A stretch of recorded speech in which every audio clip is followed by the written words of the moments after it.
you today. I am Nidhi Prabha, and I'm the GESI advisor for USAID South Asia Regional Energy Partnership, or SARP, and I'll be your facilitator for this event. Before we begin, a few housekeeping items to note.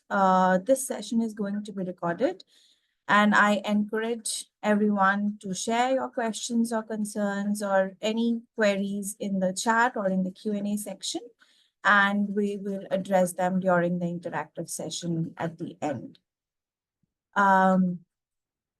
We are here to discuss today the important topic of gender equality and social integration in clean energy projects. And this is the second part of the CLA series. And I'm very happy to see some of our participants from the last session here join us today. And building upon the discussion in the first session, which gave us a foundational background on how to, what is GESI, this session will talk more about how to integrate gender equality and social inclusion. We'll discuss some of the tools and best practices, as well as, the critical node of gender responsive budgeting. This CLA series is also a part of our broader initiative under the Clean Edge Asia program. It is hosted by South Asia Regional Energy Hub, or SARI, which is the knowledge sharing, coordination, and communication platform housed within USAID's SARIP program. And this is the second part of our ongoing CLA series, which is focusing on gender equality and social inclusion at the nexus of clean energy sector. And we are honored to have our distinguished speakers who will share their insights and experiences on this crucial topic. And therefore, to start off, it is my absolute pleasure to introduce Monali Zia Hazra, who is the Regional Energy and Clean Energy Specialist at USAID India. Monali comes with over 24 years of experience in the clean energy ecosystem. She holds a postgraduate degree in environmental management from Indian Institute of Social Welfare and Business Management, Kolkata, and has managed various USAID's clean energy programs, including regional power and trade markets, renewable integration, clean fossil distribution reforms, and smart grids, apart from being the gender champion that she is. Monali, over to you. Good morning, everyone. Pleasure to be here today. Am I audible? Am I audible? Yes. Yes. Okay, great. Thank you so much. Thank you for the introduction. Good morning to everyone. And I'm Monali Zia Hazra, Senior Regional Energy Specialist at USAID India. And it's my pleasure to welcome you all to the second in the series of CLA, which we are conducting on GESI, or gender equality and social inclusion, specifically with focus on the clean energy projects. So, the importance of GESI is very fundamental to all what we do in USAID, all the programming which we do under USAID, and specifically also for the energy sector. And as Nidhi was mentioning, Clean Edge Asia is an initiative by the entire US government, where USAID plays a critical role, and with the focus on fostering development and growth through energy in South Asia. And therefore, it is very important that we keep in mind, or keep GESI as our core guiding principle, so that we are reaching to everyone with our energy programs. The commitment basically underscores the necessity of incorporating GESI into our vision and action. It ensures that the benefits from energy advances everyone. So this CLA series is hosted by USAID SARE program, which stands for South Asia Regional Energy Hub. It's a sort of a knowledge sharing platform. It's a coordination and communication platform for USAID, where we organize this, discussions, knowledge sharing, awareness, workshops, as well as webinars on some of the things which would be critical for the South Asia, and is also common and is a common goal within all the South Asian countries. So the SARE is a hub which is within our our larger USAID regional program called SAREP, or South Asia Regional Energy Partnership Program. Again, as also Nidhi was mentioning, this is the second in the series. In the initial part of the first series, which was held in May 21, the focus was more on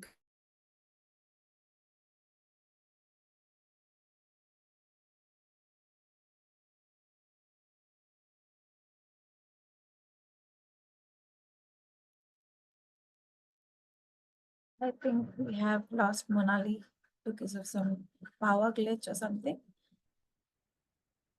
We'll just wait for her for a minute.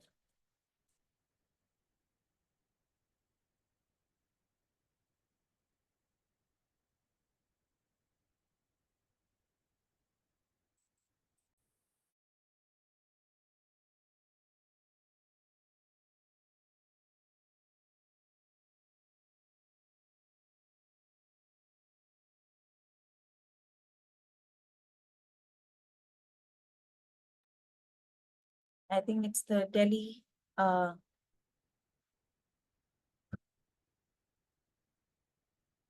Yes, Aishwarya, you wanted to say something? Oh, I think Monali is back here with us.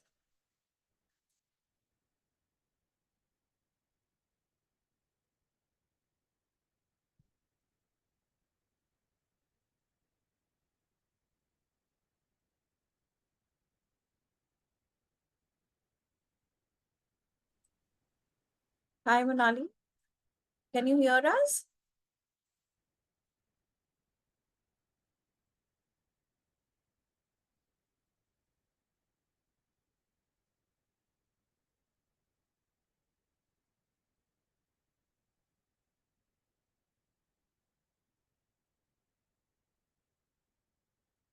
Sorry.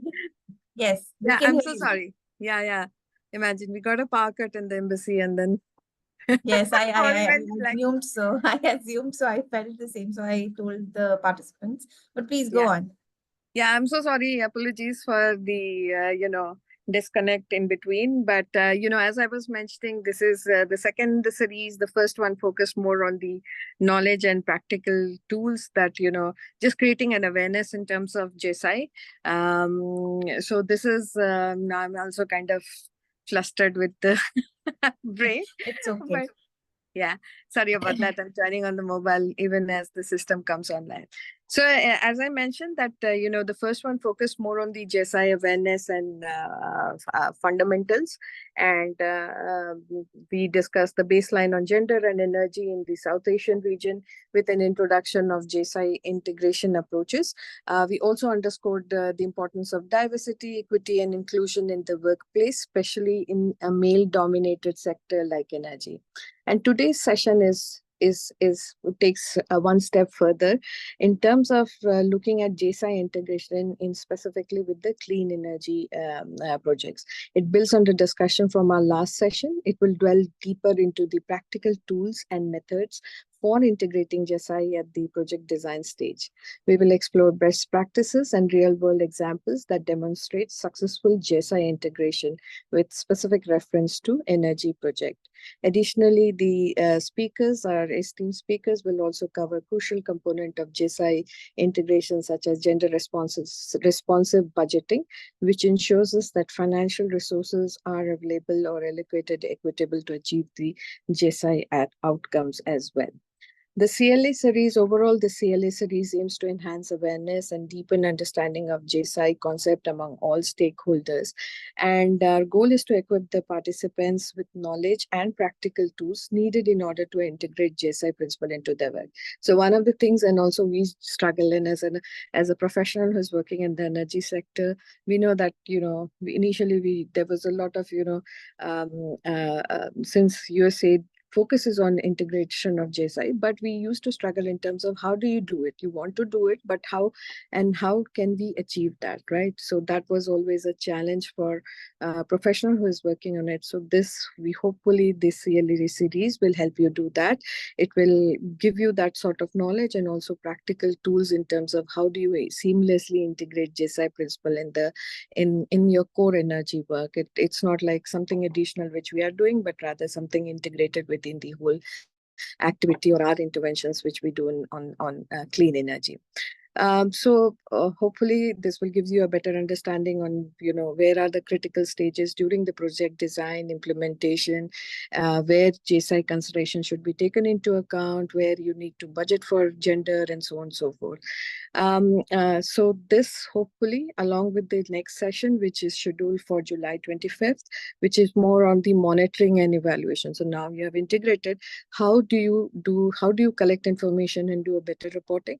That is the aspect which we'll cover in the next session, which would be the last one on July 25th. So with these three, we hopefully will be able to give you a good perspective of integration of GSI in the clean energy projects, as well as enhance the awareness among the participants on why it is important to do so, with specifically with respect to, the energy sector and in South Asia. So let me not prolong, as I've already taken time with my going off and coming on and so on and so forth. So I'd like to thank all of you, especially our speakers for today, Dr. Mini Govindan from TERI and Miss Abhilasha Sood from UN Women, who have joined us today, who've taken time to be our speakers for today and share their experience in some of the things which I mentioned.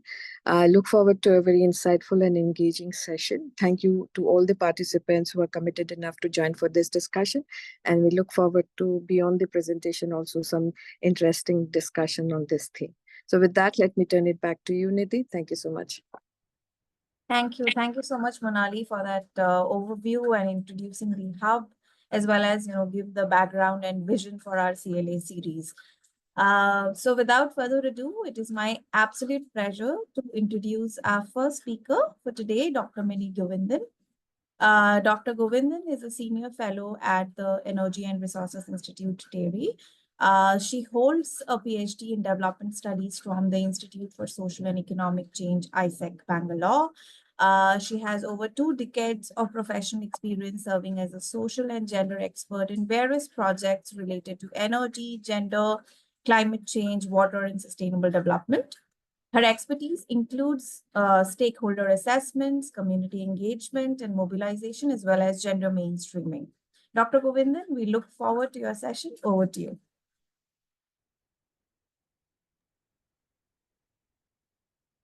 Thank you, Nidhi. Am I audible? Yes.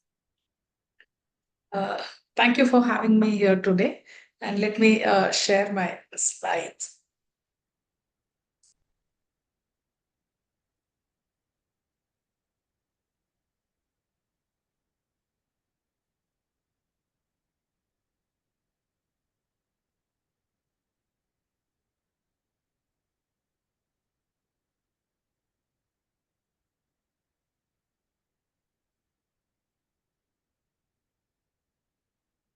Yes, we can see your screen now.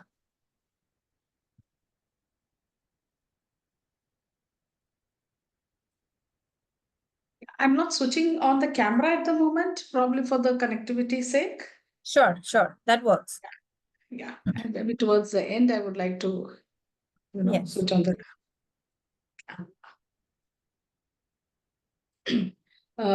Good morning.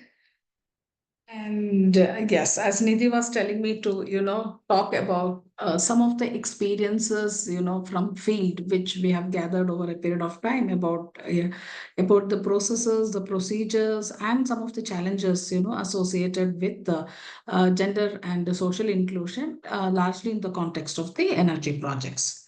So first, let's really look at, what do we actually mean by GESI?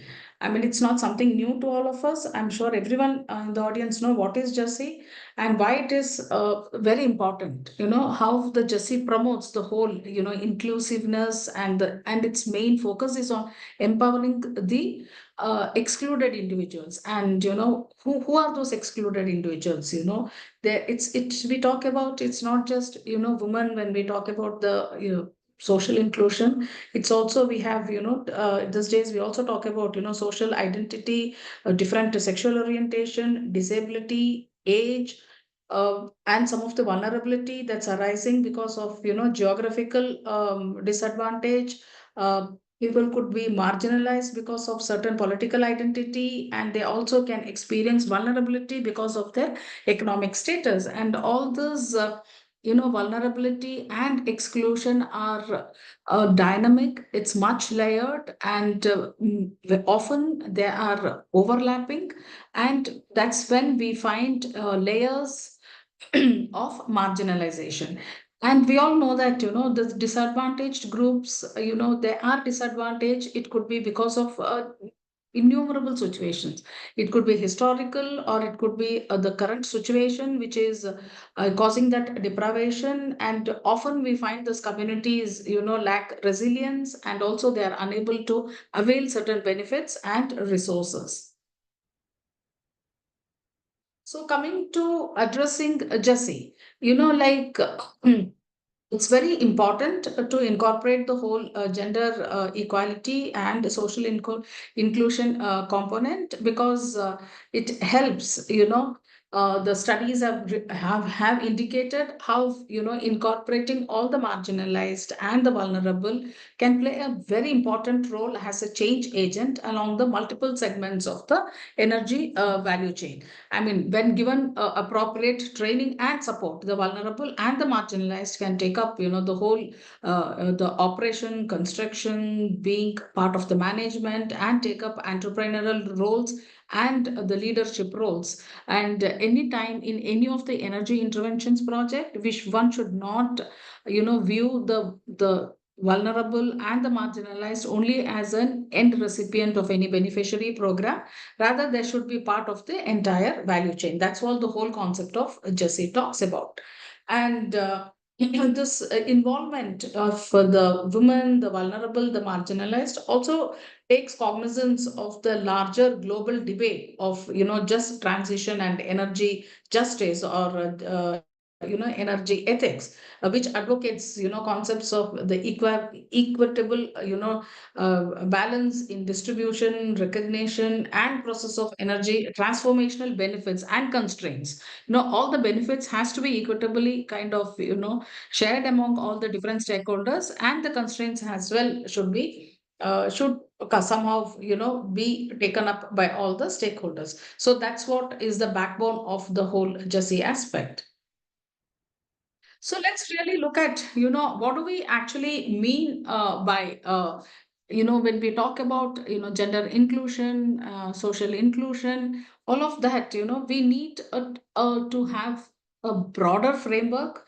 We need to have a broader idea in mind. And, given that every interventions, every project, every policies, or every program that is being devised is highly contextual.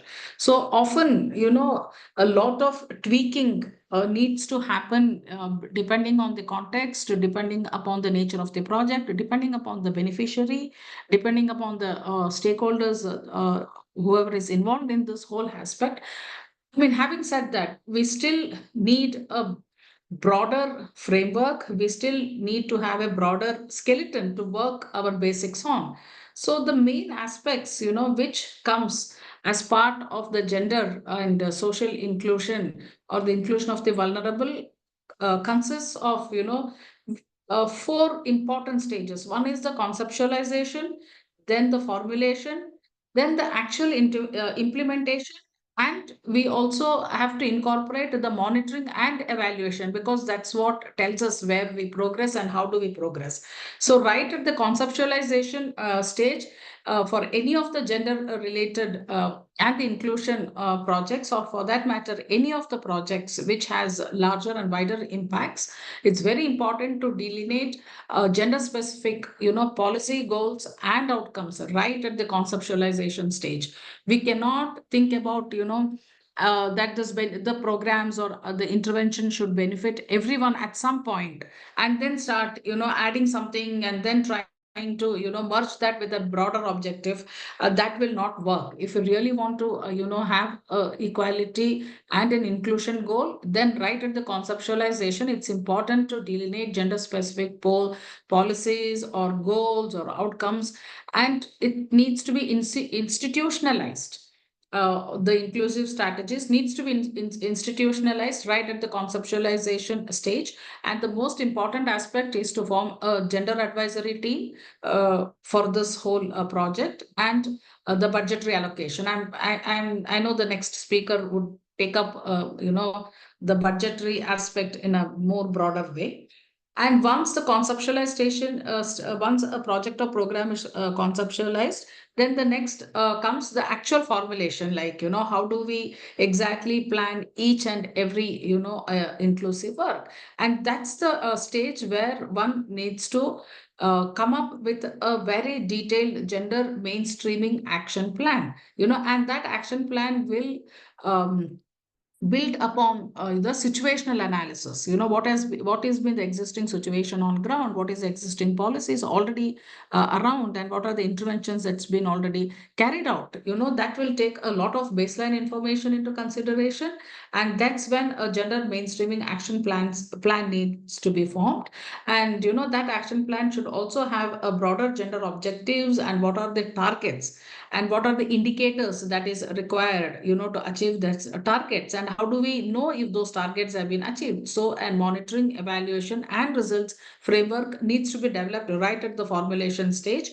And that's also a stage where the capacity building, of the implementation team needs to be taken place. It's not just if we are talking about the capacity of the beneficiary, but we also talk about the capacity of the team that is implementing the project. And during actual implementation of the project, we need to put the gender mainstreaming action plan that was developed during the formulation. And that's the implementation stage should have that, gender action plan as a blueprint, and go step by step during the implementation stage. And this is when, during implementation, it has to be made sure that capacity building of all stakeholders is being considered, and all the stakeholders will have equal access and opportunities to the technology, or it could be resources, or it could be livelihood, or an entrepreneurial opportunity, a leadership opportunity. If anything, that's during implementation stage, it has to be made sure everyone would get those opportunities. And then in this, framework, we move towards the monitoring and evaluation. So once the project is being implemented, it's very important to have periodic monitoring. I mean, this periodic monitoring helps us to know where the project has been progressed. Is it in sync with the gender action plan that is being developed? And that's when this monitoring and evaluation framework will help us to know, to capture where or how or what has been the impact of this project. And in this framework, it's very important to know the gender and the impacts of specifically the vulnerable and the marginalized, to capture the tangible benefits, the non-tangible benefits, the challenges, the short-term challenges, long-term challenges, or the long-term benefits. All those has to come in the monitoring and monitoring state especially. And this monitoring stage will also help in mid-course correction of any of the projects. If there are some gaps that needs to be filled, that gives you the right time, before the project closure, to come up with all that. And and once we know, the project has kind of come to an end, then there has to be a proper exit strategy. And it's very important to, have a knowledge and feedback sharing. What has been the learning from this? What has been the gaps that's been identified, or so that, we don't have to, when the next if a project has been implemented, or no, we don't have to reinvent the wheel again and again, and no point, plowing the field again and again. So when already certain challenges are identified and certain challenges can be worked at the project level, that can be taken into consideration. So that's very important to work for the next projects. So this is a broader framework. I want to kind of tell how this framework can be applied, or how have we done it, in certain projects. So I want to see how this framework can be put in use by giving a example. And these are some of the live cases from India, and to see. And I have taken three kinds of projects. One project which is in the state of Uttar Pradesh, and other project in the state of Karnataka, and a third project in the state of Maharashtra. So one project I want to talk about is where Tele has taken up an important role in implementing it.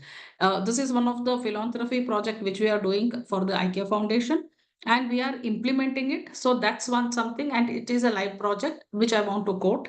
And another example I want to give, where we had kind of evaluated of another project that is been implemented by another civil society organization called Tide, which is based out of Bangalore in Karnataka. And the third example I want to quote is, it's completely a government initiative, that's been undertaken in Maharashtra. It's a government electricity distribution utility. So that's something which I want to also bring, because of the diversity in the nature of the projects. I want to give, like, what are the challenges, or how in different stages the different kind of gender incorporation has been done in the three different geographical regions. So just to give a brief background about this, what are these three projects, and how the gender has been incorporated into that. And to state the Maharashtra example, they have this Mahavitaran body, which is the largest electricity distribution utility in India, and it distributes electricity in Maharashtra.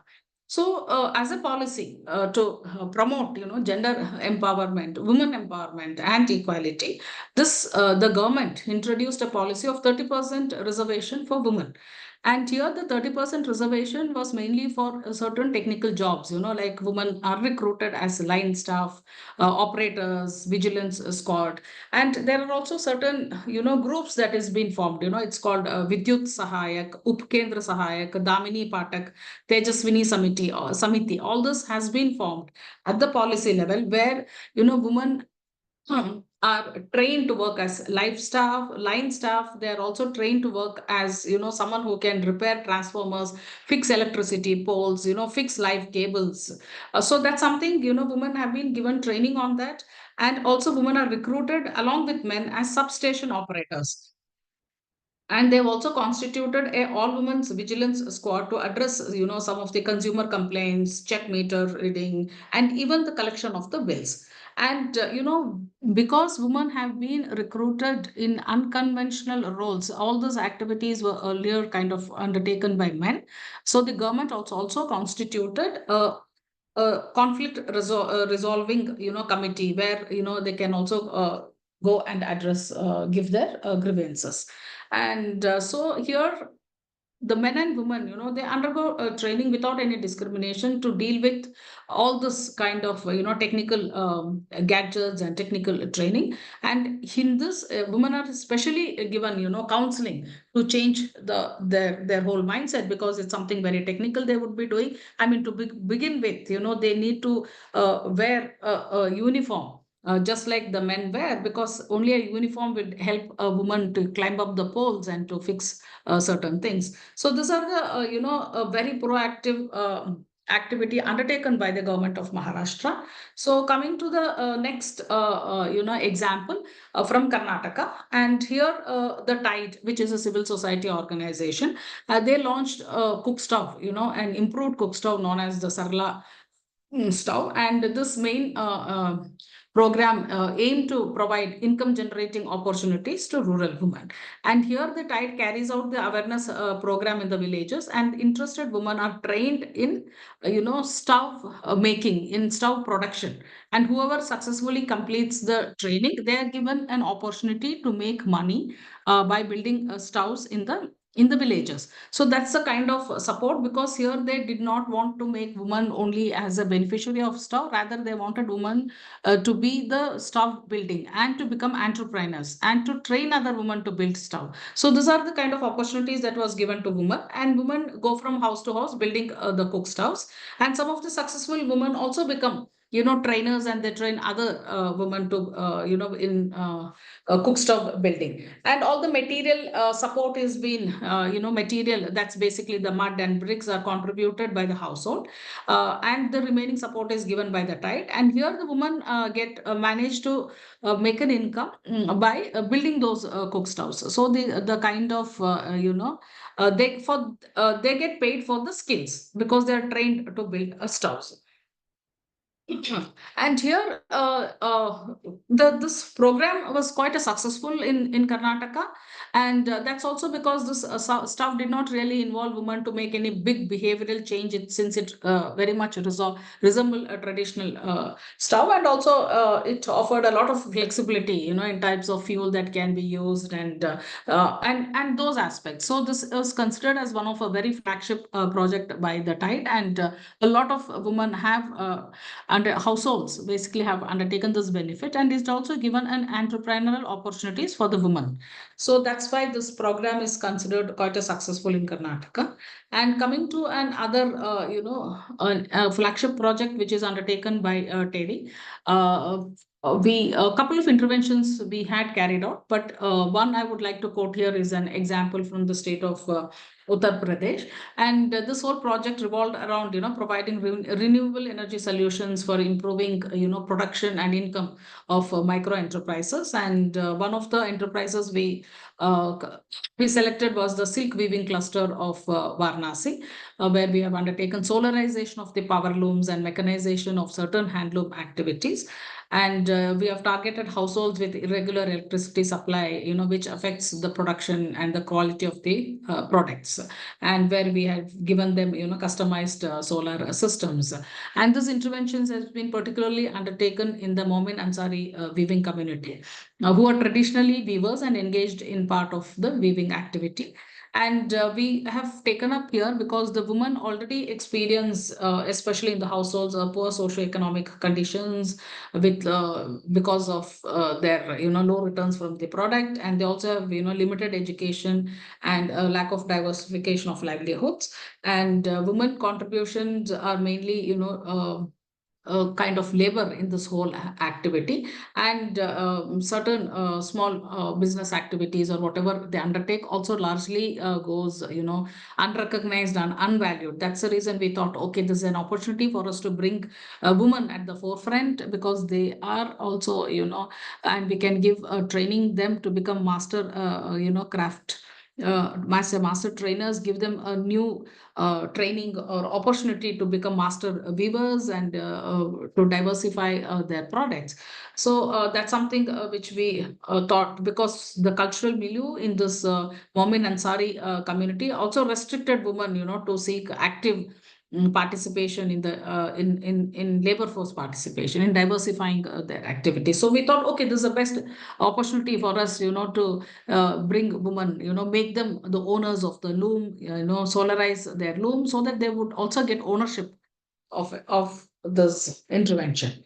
So that's how this whole thing was planned. And if we try to break these activities and try to put these activities in this whole our framework of the gender and social inclusion, so how and where do this project stand? So let us also look at that. These are our pillars of gender mainstreaming, and how do this cases stand in each of these activities. So if you look at the Maharashtra case, they already had gender specific policies of women reservation and training right at the conceptualization stage.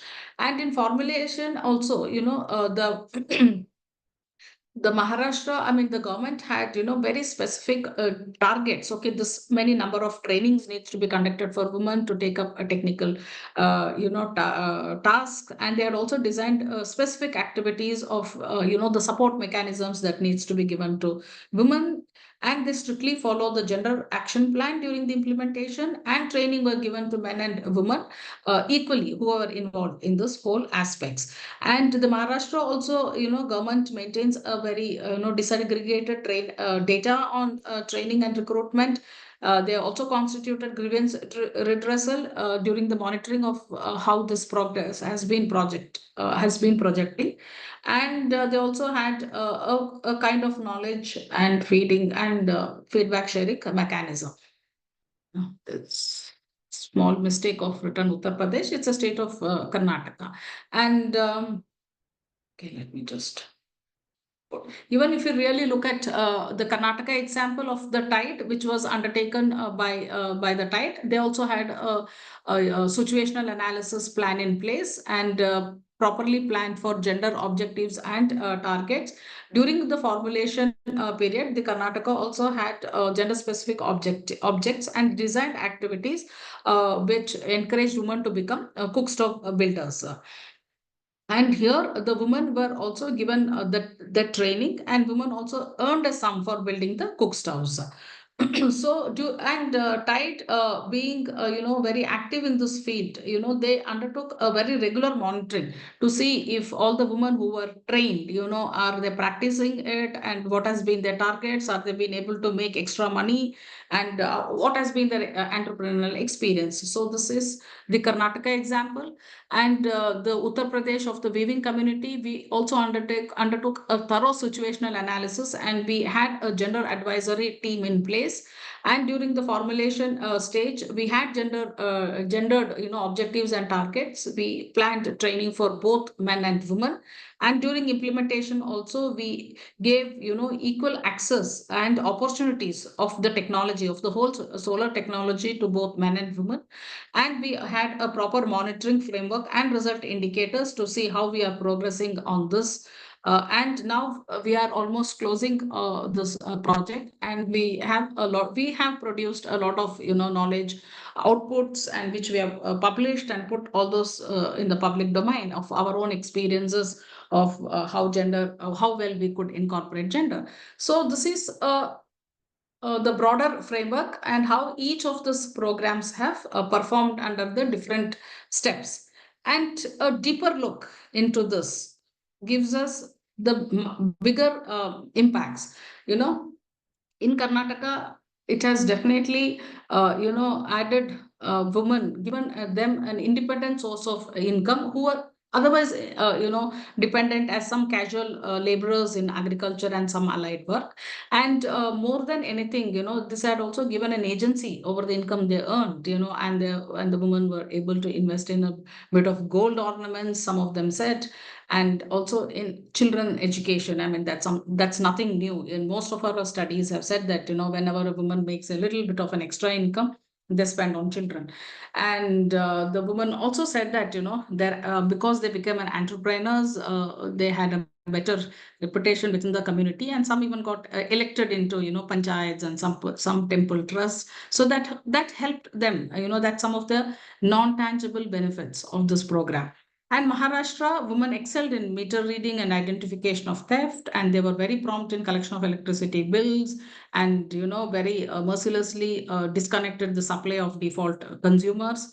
And they were good in resolving consumer complaints, and they always had this tag of we have secured a government job with full benefits, and some of them also saw them as a role models in interior villages. In Uttar Pradesh, because of our interventions, women ownership of solar PV systems and looms increased. Women also received training for product promotion development, and women also expressed, that they are quite keen to solarize some of the pre-loom activities where their involvement is quite high. So this has been some of the positive impacts because of the gender mainstreaming activities over the project cycle which we saw. But if you really look at, much deeper, and this is something no framework can capture. That's what I would like to say here. It's very important to have the framework in place, and the framework will give you broader targets, broader achievements, and broader numbers of how many women trained, how many men trained, how many have become entrepreneurs, what has been an increase in income.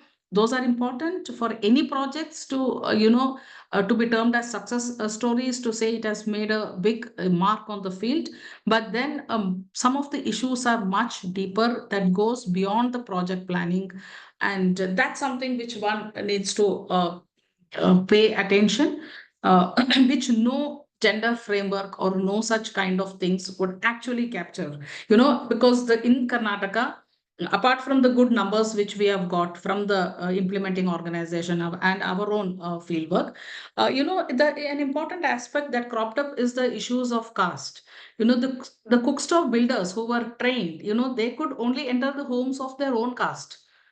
Some of the upper castes or whatever, they would not let them enter their kitchen, especially the kitchen, which is considered as a place of purity and pollution. People practice it. So then they would not want another caste people to enter the kitchen and build a cook stove. So what the people, they faced a lot of problem because in a village, everyone know of what caste you belong. So women wanted to conceal their caste identity, had to travel to other villages and not really say what caste or community they belong to and try to manipulate it and build so these are some of the things, deeper aspects. And they also had problems of mobility when it comes to certain traveling outside the villages. If the tide was having a workshop either in Bangalore or in different other places, women from the villages, it's so difficult because they wanted to travel alone, attend 5 days training or whatever. Many times there were questions on their morality of with whom are you traveling, with whom are you staying. So these are some of the things. It's so very difficult, to capture or understand such nuanced understanding. So this was, such apprehensions were cast on their, like, now they've become too independent and now they've become, we don't know who with whom they've started talking with men, mingling with men. They're even having food in a restaurant with men. So these are some things, and many times even within the families, when they had to attend certain training, the household started telling, okay, it's fine, you attend the training, but some male would accompany you from the household. So this is a challenge which we faced. In Maharashtra, the challenge was of an other type. There was this initial reluctance to accept uniforms. It's very difficult to give up wearing a salwar kameez or a sari and suddenly don a, as they call it, a man's dress. And donning a man's dress and climbing up a poll affected marriage proposals of girls. They said that, boys are finding us climbing the pole. They don't want to get us married. They say that, oh, you all look like men. You all work like men. So that seriously affected the job prospects here. And then traveling to distant places also had issues of safety and security. And the most sad part here is the women who got technical training, some of them, who were trained, after a point they said, it's so difficult to move from one village to another village. We are working with the transformers, we are climbing up the poles. And all of the women were given one toolkit. And surprisingly, they demanded we also need to have a fair and lovely kit, because we are out in the sun, we are getting tanned, our marriage proposals. See, this is what is the kind of challenges, which a normal framework cannot capture. So, and these are very practical challenges. So, when they preferred the desk-based jobs, men did not appreciate. They said that we are already doing this job. Now, why should women also do that? When we were climbing up the poles, they wanted to do that. Now we are doing some desk-based certain jobs. Now women want to do that. So see, any kind of a, framework also need to take men as an equal stakeholder. The sensitization, all this kind of an integration, everyone needs to be given that chance. And Uttar Pradesh also has had a different set of challenges altogether. Though women, at the project level, we put a tick mark by saying, yes, women have become, owners of the solar system. But women in each household, where the average family size stood to some 8 to 10, women still, I mean, the families, each household still had, 6 to 7 children. They were so caught up, with the household chores, raising the children. And they said, yes, we have become the owners of the solar system. But, they were not able to explain how that made a difference in their household responsibilities. Or they said that they did not fetch an additional income to them as such, because all the operations were undertaken by men, and women were so caught up with their household chores. And even the women, who some of them who were trained at the village level, and others who were very open to getting trained, in different aspects of weaving, probably in developing a better designs and all that. But their whole condition is, the training has to be done within the village. because stepping out of the village boundary is just not accepted in the Momin Ansari community at the village level. For them, it's very difficult to convince them, men in the family, to say that yes, we are going out for only for training. And often even a decision to take up loom activities, or even wanting to become an entrepreneur or something, is been completely decided by parents or in-laws. So that decision making power, although we give them the opportunities and the systems and all that thing, but the decision making power of to continue or to be in that business is not, I mean, they do not have it. So these are the aspects which framework as such might not at a macro level capture, but then it's very important to inbuilt certain, the socio-cultural aspects into it, which will give much higher learning. So all the reflections, if you look at all those examples, they all reflect, some gender inclusive actions in one or the more stages of the project cycle, even though they may not be present in all the stages. But still, I mean, having said all the challenges, that does not really mean we should feel any disheartened. And because incorporating them, having a framework has still a strong potential to bring those changes in gender relations, in addition to the economic benefits which women would anyway get. And yes, some of the points when we talk about, often it's been said, common argument, oh, we don't really have women at higher decision making power. They are very less. We don't find them in the boardroom. That's why the gender incorporation is very less. But another important aspect is, can gender inclusiveness or, that sensitivity happen only if women are involved?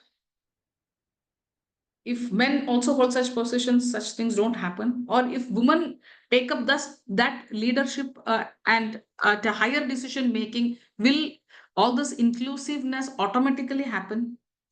These are the larger questions, and we say women, lack of women in STEM, we don't find them in science, technology, or they don't take up mathematics, engineering, and all that. That's the reason we don't find energy being a more technical field and all this. But then India produces the largest number of women engineers.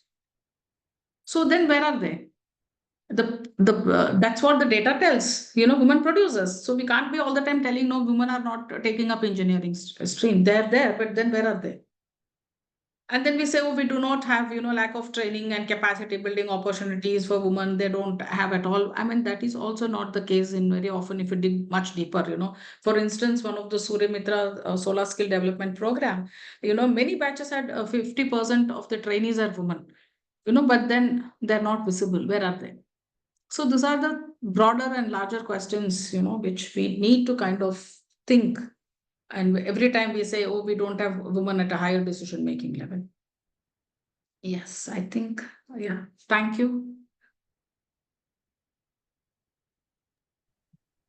Thank you. Thank you so much, Dr. Govindan, for that very, very comprehensive but very, very enlightening presentation. I think not only, you talk about, you shared how to integrate GESI in the entire project life cycle, but also to be mindful of things that we sometimes are not able to, cater to the challenges that the field throws up.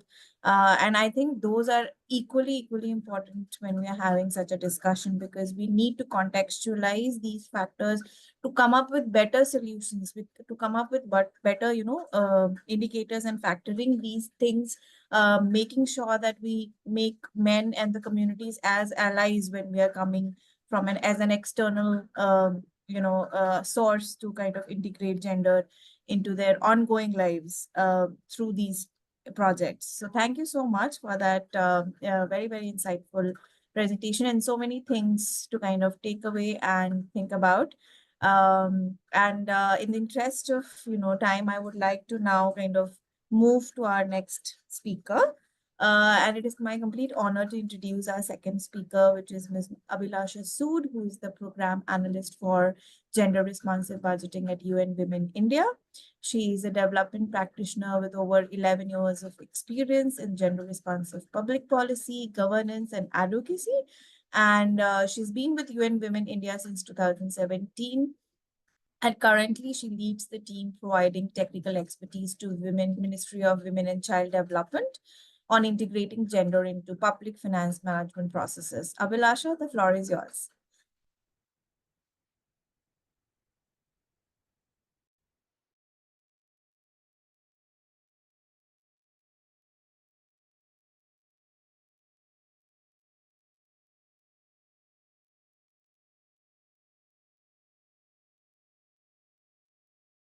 Abhilasha, we're not able to hear you.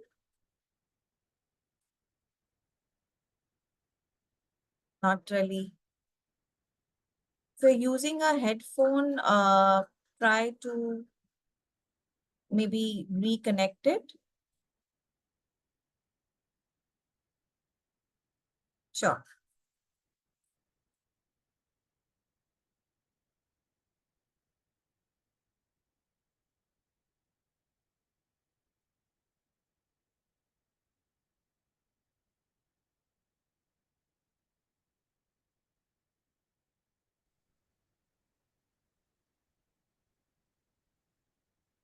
No, we're not able to hear you yet.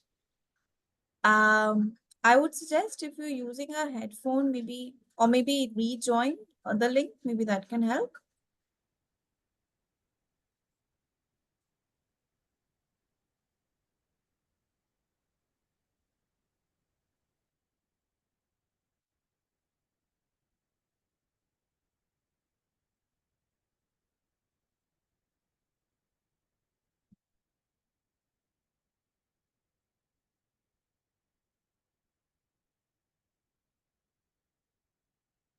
We apologize for this technical glitch. Please be patient. I'm sure she'll join us soon.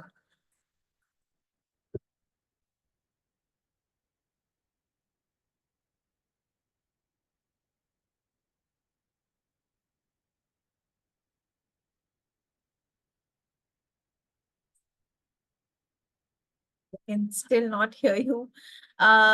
Please see if your speakers, like laptop speakers, is enabled. The volume is enabled. Maybe sometimes that's a issue that comes up.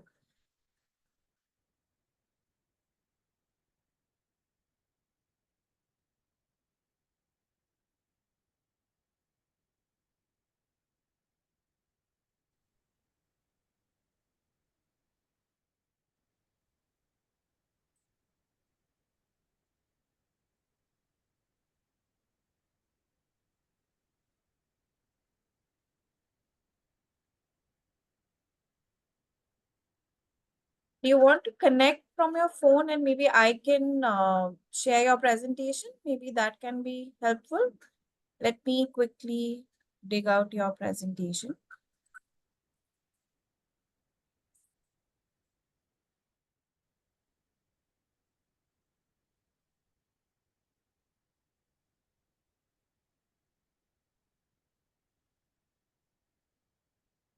We apologize for this glitch, but I'm sure we can just... Are you able to see my screen, Abhilasha? Yes.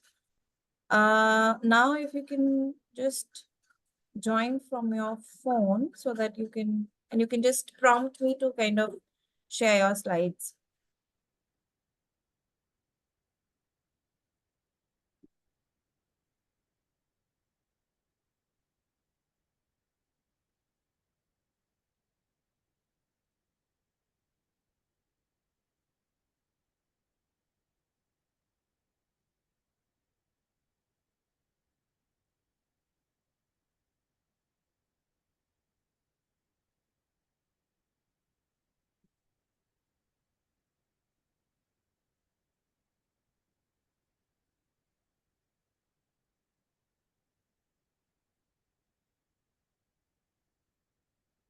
I have sent you... Yes, we can... Yes, we can.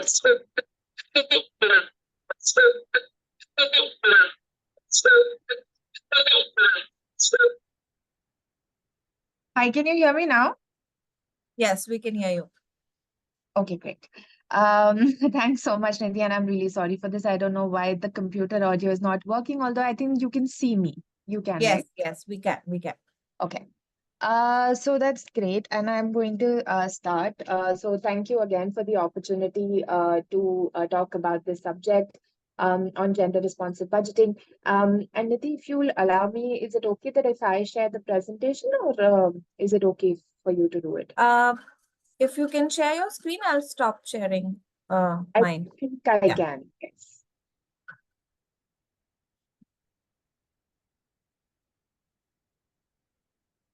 Can you see? Yes, we can.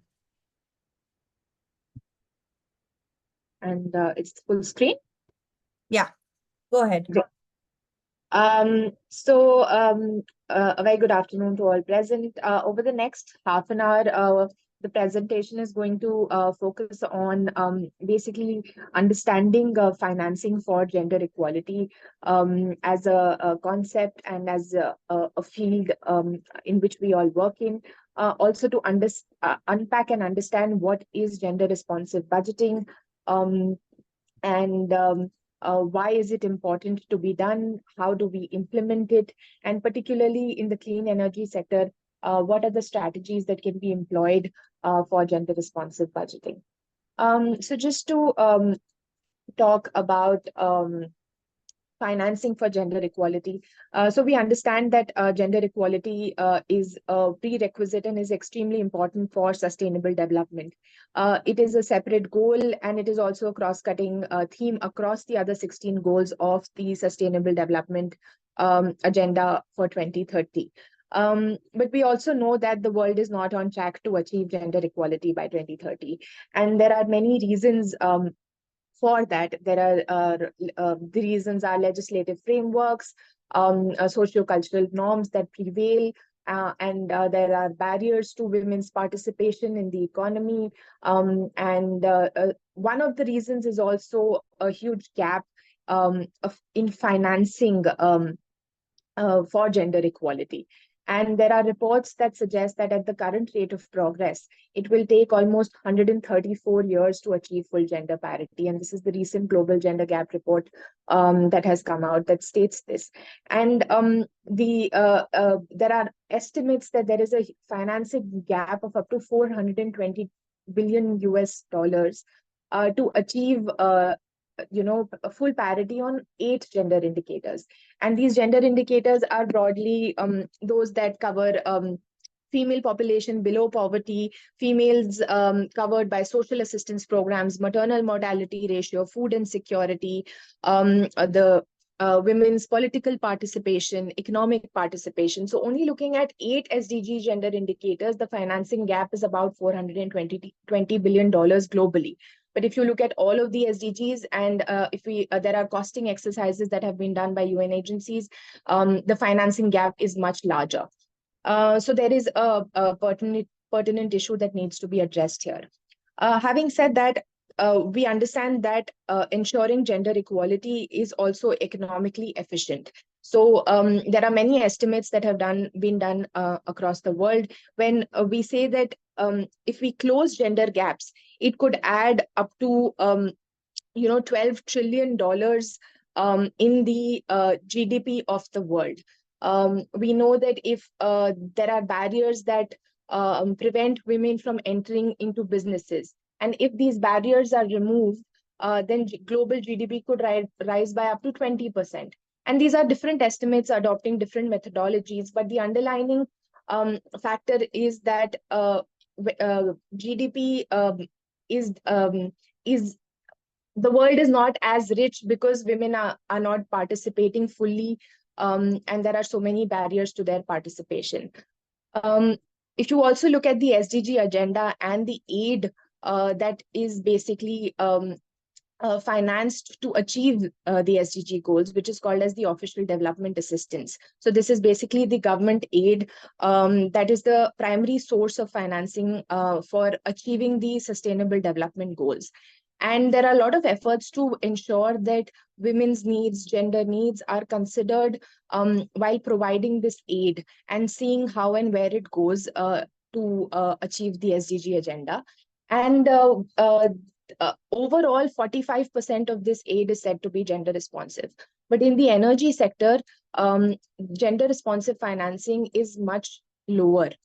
Only 18% of the aid, government aid, that goes towards achieving the SDG Goal 7 on affordable and clean energy and other goals and targets on sustainable energy is said to be gender responsive. So this is just to understand the context and just to say that we need to budget more intentionally to reduce gender inequalities and to bridge gender gaps.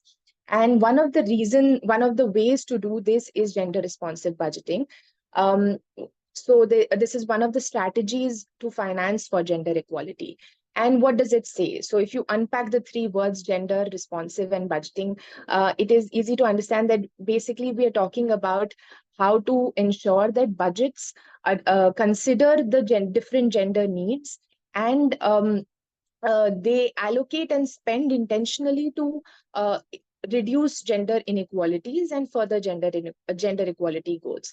So gender responsive budgeting particularly talks about public resources. How do we engender public resources, ensure that gender is prioritized in financing decisions, in budgets, in national development policies, in fiscal policy, in the monetary policy of a nation, and any program that has a budget, how do we look at ensuring that gender needs are considered?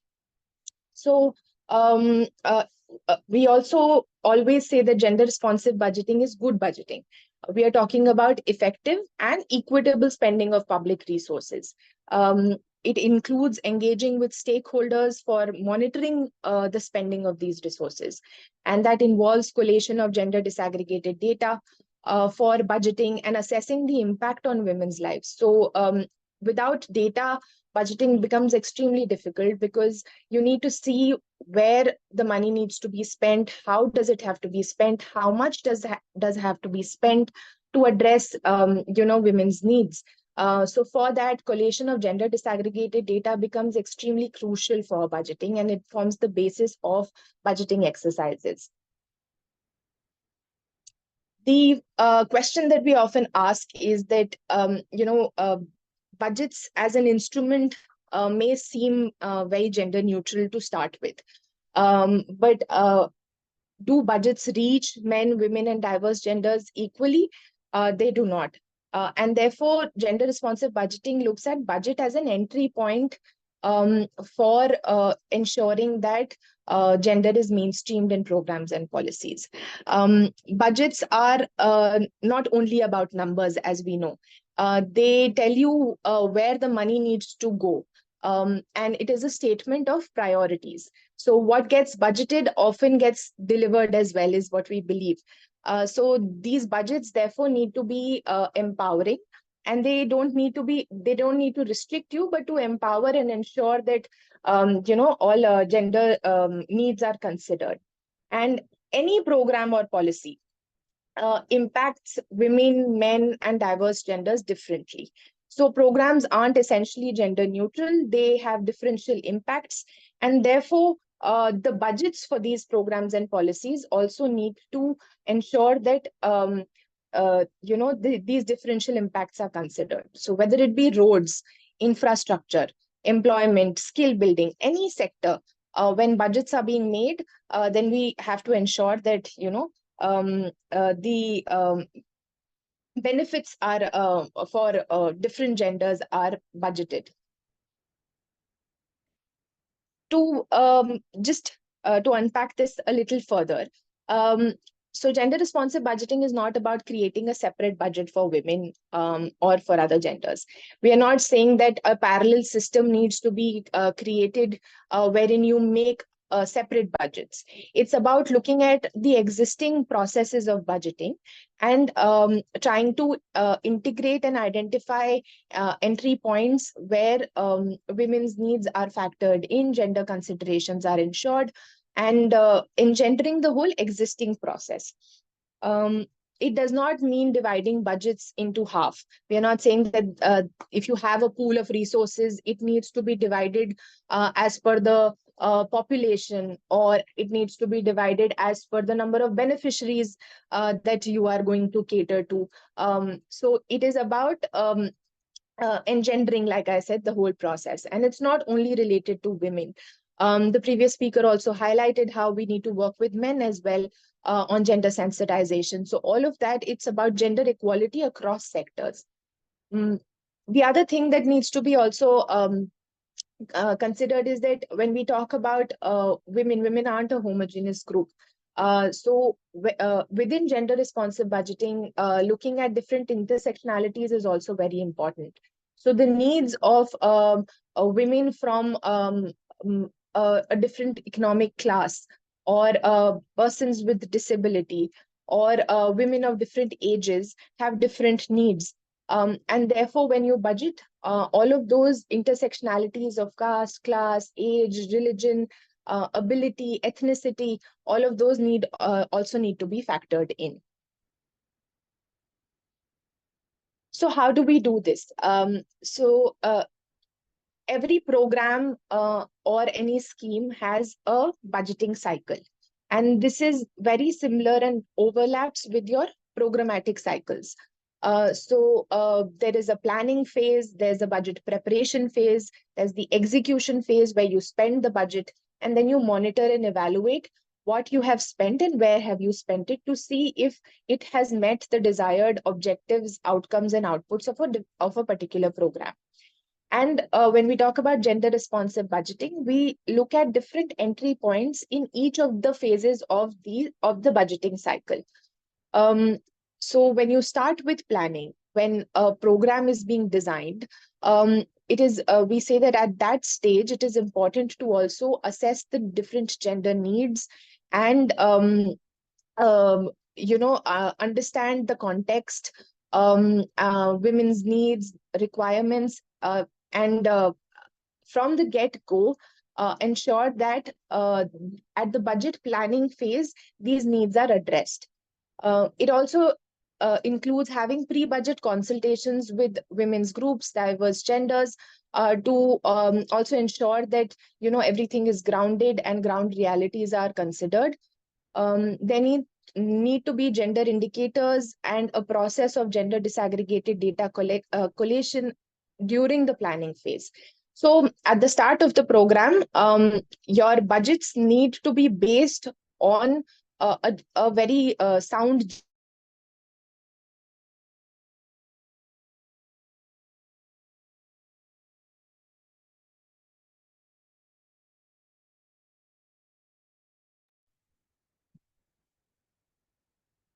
Hi, Abhilasha. Hi. Yes, yes, we can hear you now. We lost you for a bit in the between, but you can go ahead. Keep on. Okay, great. So I don't know till where you heard me. Just talking about the entry points, and we just missed you for like 10 seconds. So you can. Okay, great. Yeah. So just to continue then. So when you're planning, once you're done with planning and you've seen where which gender needs are your programs going to address, say within the energy sector. And to give an example, if you have identified that a particular program is going to increase women's participation, or train women as solar engineers, for example. And so when the budget is being prepared, the allocations or the budget heads need to reflect the activities that you plan for doing or training more women as solar engineers. So it could be as small as, the previous speaker spoke about having uniforms for women working in the renewable energy sector. So whether that activity is also budgeted needs to be ensured, because if it's not budgeted, then it may be skipped, or budget constraints may arise when you're actually implementing it. So it needs to be thought from at the very start of a program, and all budgets need to reflect allocations for the activities that you have planned for in the program. From the government's perspective, the government comes out with a gender budget statement. So this is a statement that it publishes along with its main budget, where they reflect, each ministry and department reflects allocations for women and girls in a certain format. And this is publicly available. And this is essentially to understand how much and where the government is spending to achieve gender equality. And uh, it has allocations, and it also has the actual expenditure that the government does across sectors on gender equality. I will talk about that a little bit more later. So once you have the budget in place, the next step is then to spend the budget, ensure that it is spent on the gender targets to achieve the targets that have been set, and it needs to utilization needs to be mapped, and most programs do that quarterly. But there also has to be system in place for tracking monthly expenditures. It is also suggested that, and there is a process, at least for the government, that at the middle of the year, you revise these estimates to see where has the money been spent, where does it needs to be allocated, are there any savings, does this need to be reprioritized, and also what is the impact that, of course, the spending is making on women's lives. So that is the budget execution phase. The next phase is monitoring, wherein you track expenditures, ensure that this is linked to the outcome and outputs. If you have set gender indicators and targets at the beginning of the program, whether you are meeting these targets or not is needs to be continuously monitored. The last stage is, of course, to have an evaluation to see if you met the desired impact. There are different tools to do that within gender responsive budgeting. You can do gender audits, gender-based assessments. There are benefit incidence analysis that you can see that whatever program that you have designed, how has it impacted women's lives, but from a budgetary point of view. So was the budget that you allocated, was it enough? Was it more? Were there savings? Was it not spent effectively? So all of those questions are then answered in the evaluation of programs. So this is largely the budget cycle of gender responsive budgeting, and it's about integrating gender analysis, like I said, in each phase. Within the clean energy sector, if we are to look at gender responsive budgeting and adapting this GRB cycle to this space, what would it essentially involve? So we are saying that the energy planning and policy development needs to be more gender inclusive, it needs to be participatory, and it needs to respond to women's needs in the energy space. So engendering the entire policy and planning cycle is first important, and then when you make the budgets for these plans, policies, and programs, they need to intentionally reflect allocations to reduce gender inequalities. Just to give an example again, to make, just to clarify, if you're looking at women's entrepreneurship in the renewable energy space, right? So if a market opportunity study needs to be done to understand the needs of women's entrepreneurs. So that needs to be budgeted for in the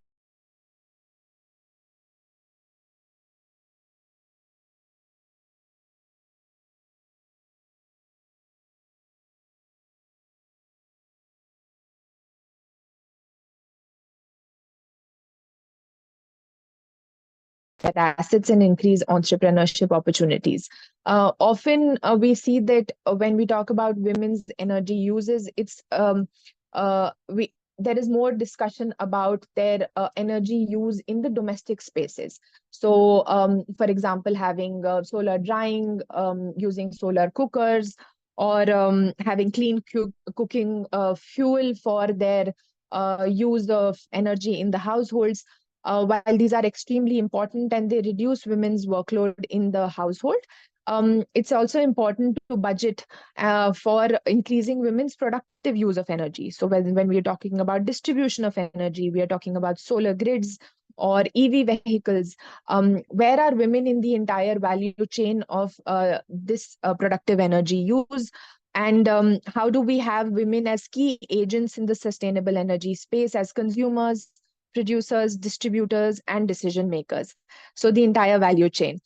The last is, of course, to budget for efforts for having more women in leadership positions and in decision making for sustainable energy. So, in all of these spaces, the sense is that budgets should reflect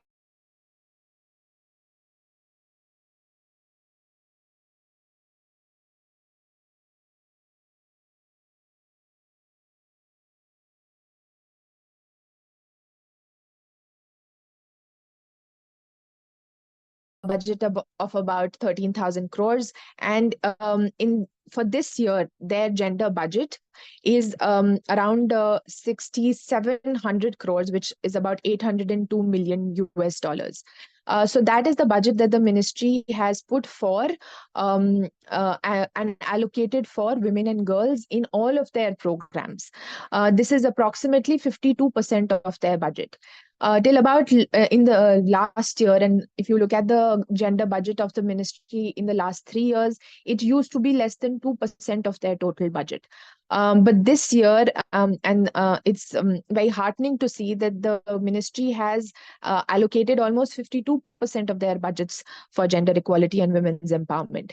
And UN Women and the Ministry of Women and Child Development, there is a project management unit that supports the government to work across ministries. And last year we worked with 45 ministries to look at their budgets and see where women are in their programs and how these allocations for women and girls, how can it be made better, and how can it be improved. So if you look at the gender budget of the Ministry of New and Renewable Energy for this year, they have budgeted for women and gender equality across 4 of their programs. So one of them is the biogas program, which talks about having a clean cooking fuel, having biomanure, small power needs, and this is a scheme that is completely for women. It's a 100% women-specific program, and it has a budget of about 95 crores. And this is just to understand, how gender budgeting is being done in the new and renewable energy by the government. The other program that they have is on human resource development and training as part of their bioenergy program. So they are talking about training more women and having more women's participation in the programs that they're doing and training them across the value chain, not just as users, but also as providers. The other scheme, the large scheme that they have, is the rooftop solar scheme, wherein they're talking about training of women in clean energy transition roles and also in the manufacturing sector. And this is one of their largest schemes, which has a gender budget of about 4,500 crores. And the other scheme that they have is the Kusum scheme, which is the Kisan Urjan Suraksha Evam Uthan Maha Abhiyan, where they're talking about increasing solar capacities and supporting individual farmers, farmer producer organizations, water user associations with renewable energy power plants and solar agricultural pumps. And within this scheme, which is, I think, a huge scheme of about 8,000 crores, within that budget, they have allocated about 2,000 crores for women and engagement with women farmers and women users associations and women FPOs. So that is the budget that they have put for that under it. How this helps is basically that when you do gender budget analysis of the programs, you do, from a gender lens, you look at each program, look at where women are, and therefore identify the allocations that you need to make. And how this helps is that you can now track and see and monitor whether these budgets are actually reaching women and they are improving women's lives and improving gender equality within the entire sector. And that is why this gender responsive budgeting is an important exercise. It is a mandate for all ministries. And while I've taken the example of only new and renewable energy, you can also look at petroleum ministry. They have a huge scheme for clean cooking fuel, which is the Ujjwala scheme. And there are a lot of other ministries who also take initiatives and have gender budgets across their programs and schemes.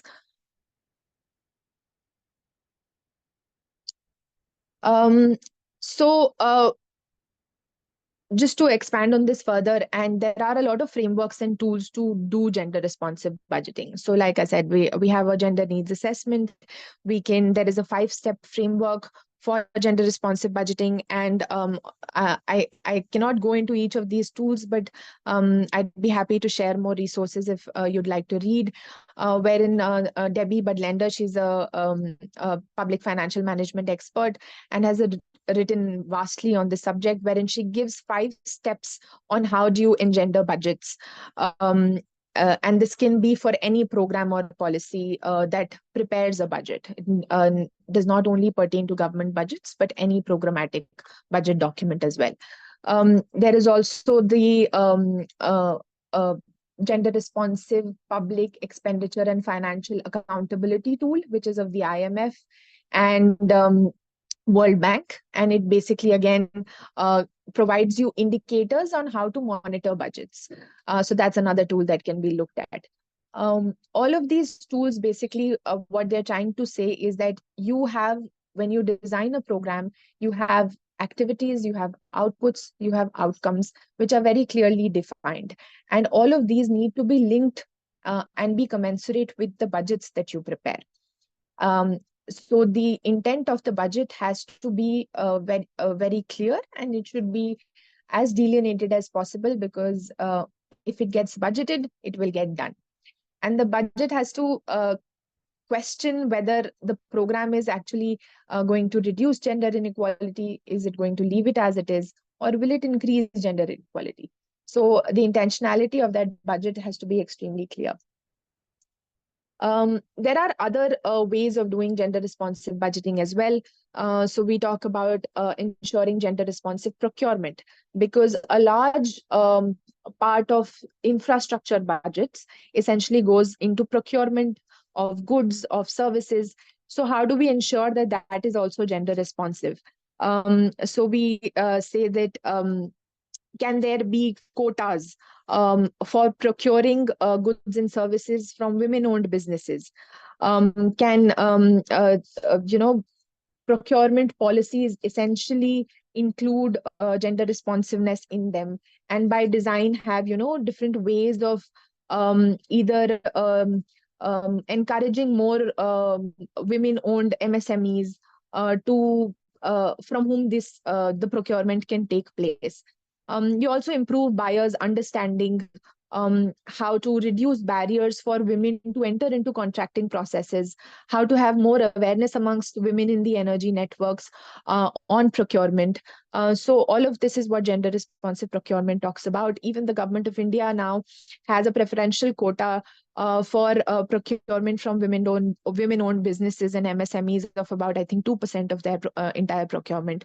So even private sector can encourage this gender responsive procurement.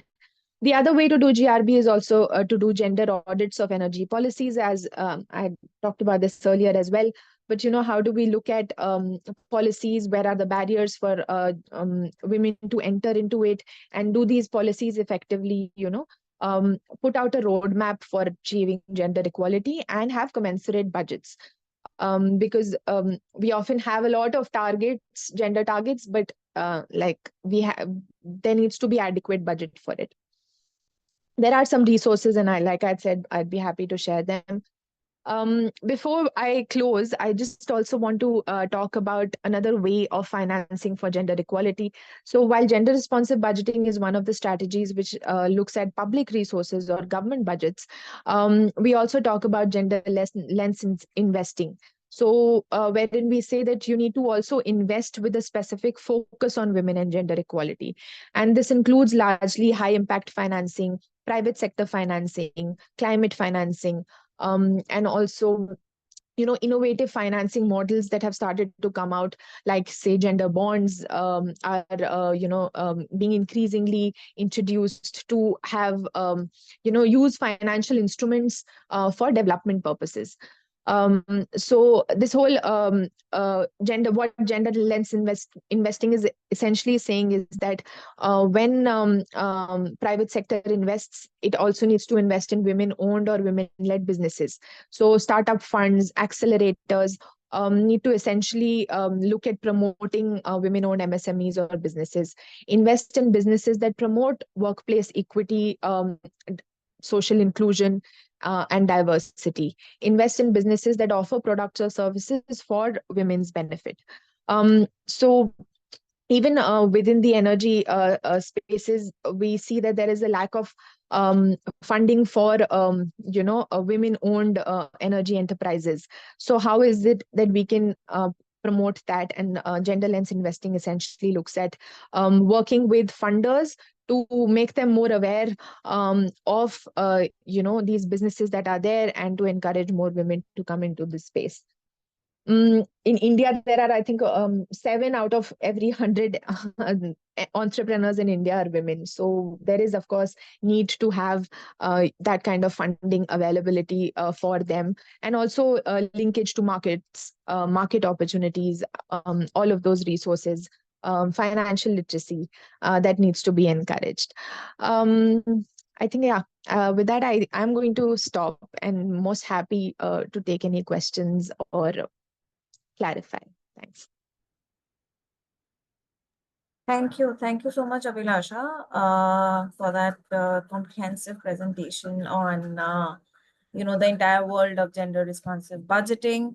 I think not only we got to kind of, take at what are the things which goes into the budget, gender budgeting life cycle, but also, aspects of how to be mindful of looking at gender as a perspective throughout the life cycle. And this is something that we also discussed in the first part, that most often what doesn't work is to look at GESI or gender as a variable, but to look at it as a perspective across the life cycle.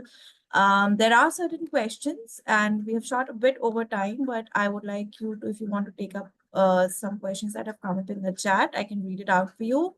There's a question by Helena, which is about the allocations of the ministries, and how, if they are directly applicable to women farmers in Kusum, and if not, then how is the impact on women farmers assessed?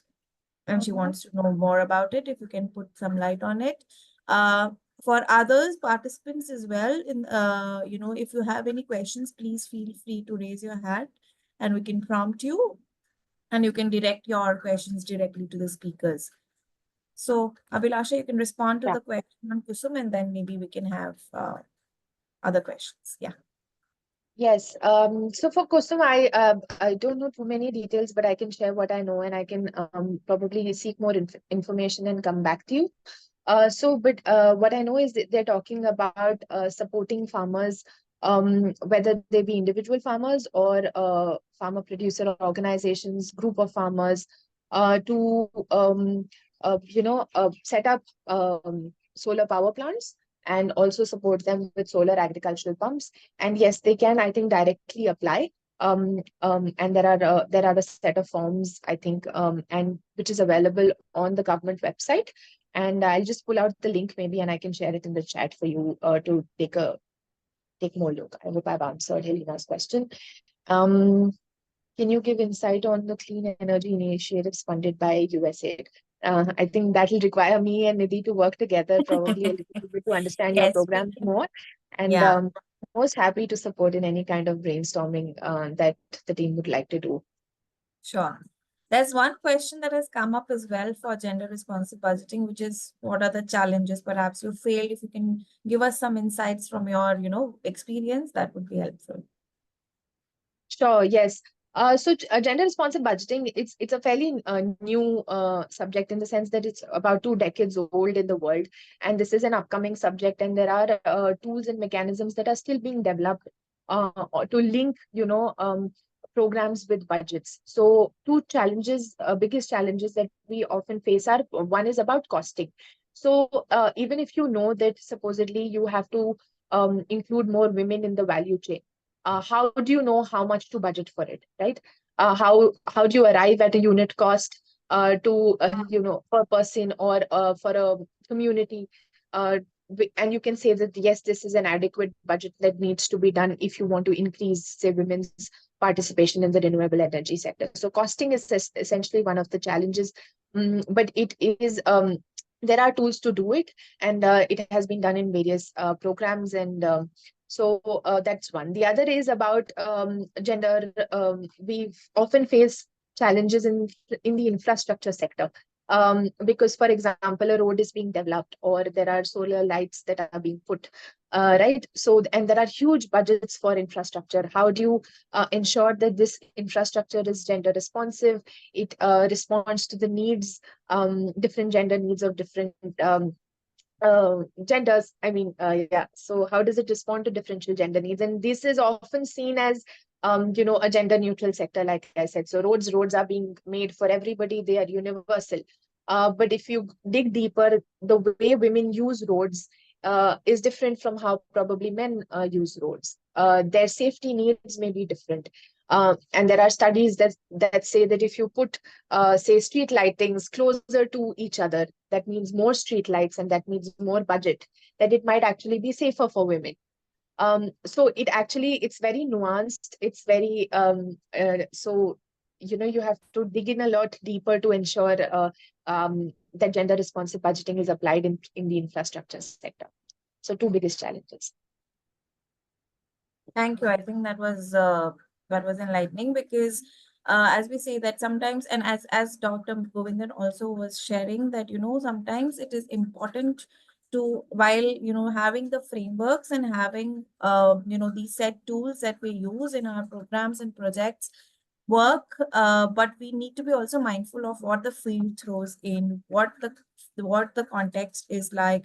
And that only happens when we have, when we look at gender at all the stages, be it in gender responsive budgeting, be it in project designing, as we discussed today in the beginning.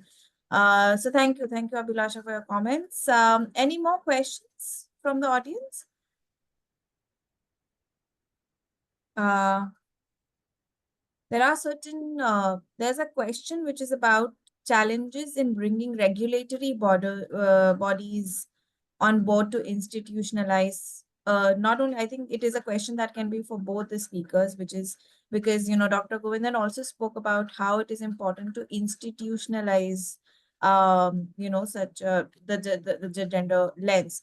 So, Dr. Govindan, if you would like to address this question.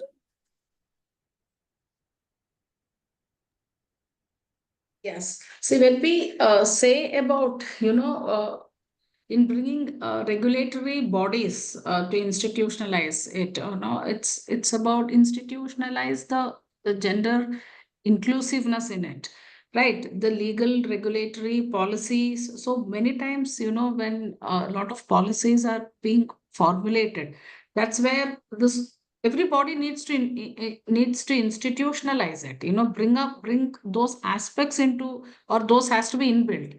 Like Abhilasha also talked about, the government program of Ujjwala and, PM's Kusum and those schemes as well. So all those things can be inbuilt into it. We have, I mean, Ujjwala and our Saubhagya, both the schemes have components of inbuilt aspects of, gender consideration into it. But here the problem also is about, who is monitoring its actual implementation and the results.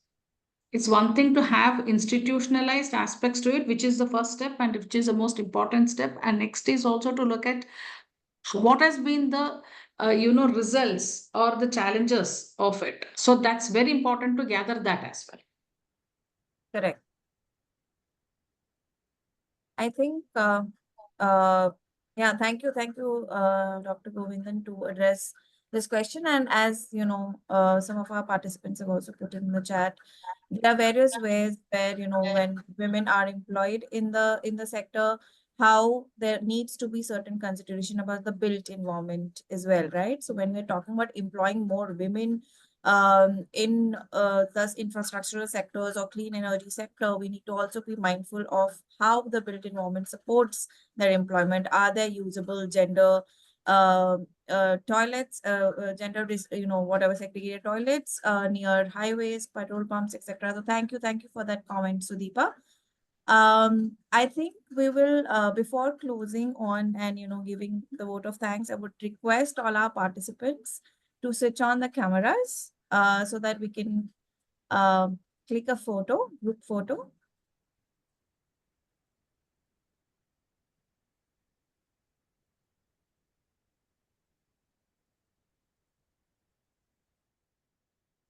Thank you. Thank you all of you to join us from various contexts. It was great to have all of you be with us throughout the session. You know, we had some technical glitches, but you all have stayed with us throughout the session. So thank you for that.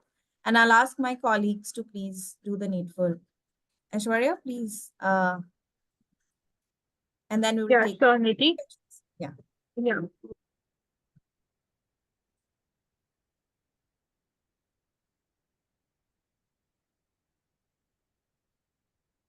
Please let us know when you've done it.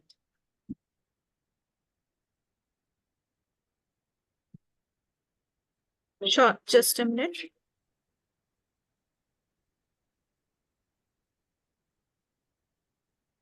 Done. Thank you. Thank you so much. We have some more questions in the chat box. I'll request our speakers if they want to take it or if you would like to engage with us outside of this forum as well. There are certain, comments as well, which I think is very, very important, like, how GRB should be institutionalized and assessed. Of course, we completely agree with you, Sinaidu. And Helena is talking about certain cases where allocations have been based, where the allocation-based impacts have quantitatively and qualitatively assessed with the targets. Correct. So if you want to talk, but I think we do whatever Dr. Govindan presented in terms of, I think in terms of how the entire GESI integration throughout those, I mean, somewhere, the numbers tell you about how they have been qualitative and quantitatively assessed. But I think if you want to, Abhilasha, take up in terms of the gender responsive budgeting about it, if how, the impacts after budgeting are have been qualitatively or quantitatively assessed or not. So if you want to just chime in for a second on that question.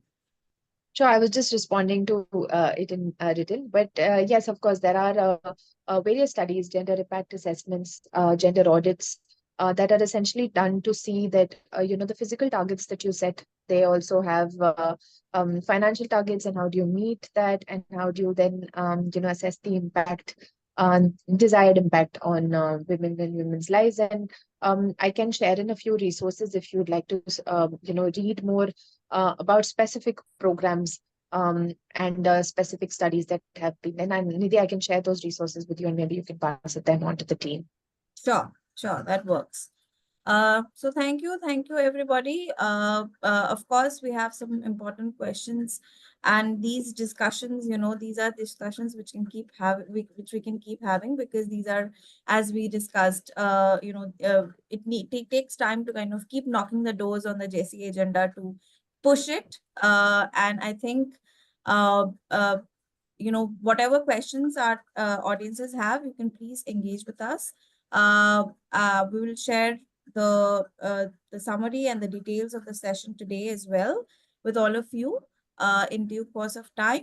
And before we close this session, I would really take this opportunity to thank both our speakers for their valuable insights, and even to our participants who kept us engaged with their questions. At this point, I would also like to kind of take a moment to talk about our next CLA, which is in the pipeline and which we are going to have on July 25th, which will be on monitoring and evaluation in the clean energy ecosystem. And, it will be kind of a wrap-up session to all the discussions that we've had in the previous 2 iterations, including today's. So we hope to see you, all of you there. I think Monali has left because of some other meeting. But thank you to Monali, to Dr. Govindan, and to you, Abhilasha, to come join us for this insightful session. And we will take this discussion ongoing with all our participants. And please feel free to kind of connect with us. And thank you so much again. And we'll close the discussion now. So thank you.